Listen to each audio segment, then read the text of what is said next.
عصاج اللحمة المفرومة. فيديو النهاردة هقول لكم على طريقتي في عصاج اللحمة المفرومة وكل التفاصيل اللي هتطلعها معاكي جوسي وطعمها حلو جدا ومفيهاش اي غلطة. تابع الفيديو للنهاية. هند سليم. اول حاجة هعملها هجيب حلة على النار وتكون سخنة، وبعدين انزل بيها بمعلقة سمنة بلدي او اي نوع سمنة عندك، او ممكن تكون معلقة زبدة. هنزل كده باللحمة بتاعتي وهفضل اقلب فيها. هنا تكون النار عالية علشان لسه ما هديتش النار. لما تجيبي اللحمة المفرومة من عند الجزار ما تجيبيهاش فيها نسبة دهون عالية، علشان مع النار نسبة الدهون هتسيح منك، وبكده اللحمة هتخس معاكي. هفضل اقلب كده علشان اخليها مفرولة زي حبات الرمل قبل ما انزل بالبصل. ايدك فيها في التقليب، ما تسيبيهاش عشان ما تتلسعش منك. رشة فلفل اسود، ايدك مستمرة برضو في التقليب. هنا هعمل مكان كده اوسعه واجيب قطعة من الثوم واشوحها، بتدي للحمة نكهة تانية خالص. هنا علشان قطعة الثوم كانت متفرزة فهي ما اختلطتش بسرعة. ابدأ بقى انزل بالبصل بتاعي. معايا هنا بصلتين كبار مبشورين، انا فرمهم فرم ناعم. ابدأ ان انا اقلب الحشوة كده مع بعضيها. ايدك مستمرة فيها في التقليب.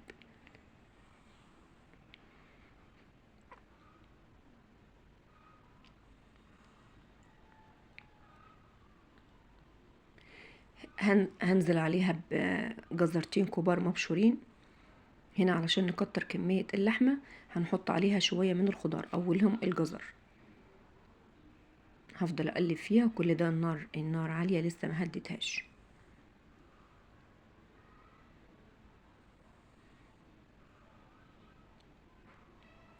بعد كده هنزل عليها بقرنين فلفل الوان مقطعين قطع صغيرة. تقدري تضيفي الخضار اللي انت حباه.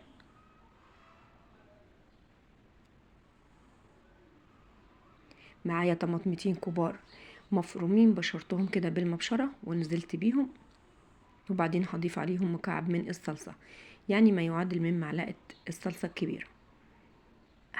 حابة تنزلي بصلصة جاهزة ماشي، عندك صلصة انت عاملاها تمام كده. ابدأ بقى احط البهارات اللي انا عايزاها. انا نزلت هنا بمعلقة بابريكا بس تكون معلقة صغيرة، معلقة فلفل اسود، ومعلقة ملح.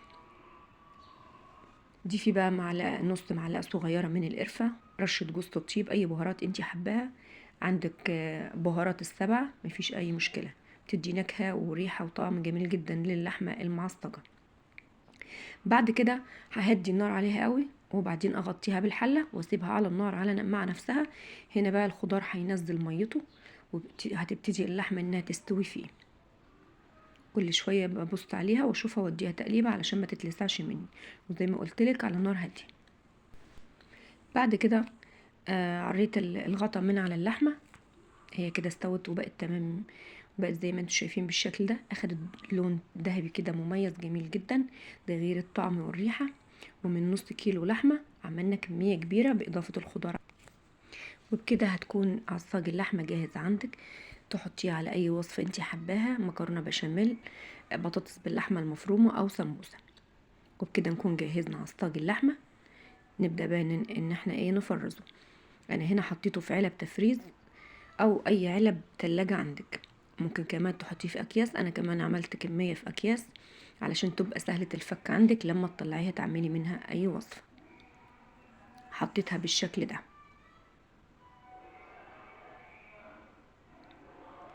لازم طبعا تحضري عصاج اللحمه قبل رمضان، علشان تبقى بيسهل علينا اكلاتنا والطبخه اول ما بنطلعها. حطيتها في اكياس زي ما انتم شايفين بالشكل ده، وحطيتها كمان في علب التفريز. لو وصلتي معايا لحد هنا ما تنسيش اللايك للفيديو وكومنت جميل تقولي لي ايه رايك في عصاج اللحمه، ومتابعه للقناه هند سليم. كل سنه وحضراتكم طيبين.